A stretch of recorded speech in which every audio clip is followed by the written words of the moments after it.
Hello అండి, ఈరోజు మనం ఆలు పరోటా చేద్దామండి. చాలా సింపుల్గా ఈజీగా అయిపోయాయి ఆలు పరోటా. ఆలు ఉడికించి మనం మ్యాష్ చేసుకొని పెట్టుకుందండి. దాంట్లోనే కారం,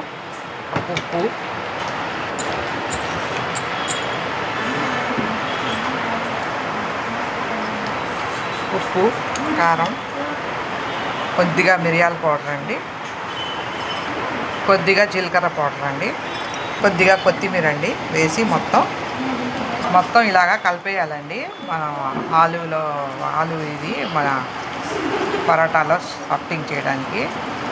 గోధుమ పిండి ఇలా కలుపుకొని మనం చపాతీ పిండిని కొద్దిగా ఒత్తుకొని ఇలా ఇది బంగాళదుంప దీన్ని వేసి పిండిలో కవర్ చేసేయాలండి, కనిపించకుండా. ఇలా మొత్తంగా కవర్ చేసేసి మనం చపాతీలాగా ఒత్తుకోవాలండి. అది బంగాళదుంపది బయటికి రాకుండా నెమ్మదిగా ఒత్తుకోవాలి.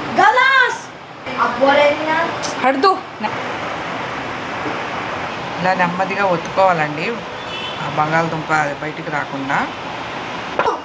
ముందుగా నూనె వేసుకోవాలండి.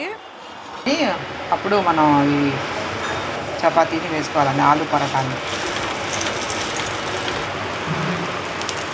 అంతేనండి, సింపుల్గా ఈజీగా చేసుకునే ఆలు పరోటా. తర్వాత నెమ్మదిగా తిప్పుకోవాలండి. చక్కగా కాల్ చేసుకుంటే అయిపోయిందండి. ఇంకా అంత ఈజీగా అండి చేసుకునేది ఆలు పరోటా. ఇంకా అయిపోయిందండి, అంతేనండి, ఆలు పరోటా రెడీ. దీంట్లోకి మన గ్రేవీ రెడీ చేసామండి.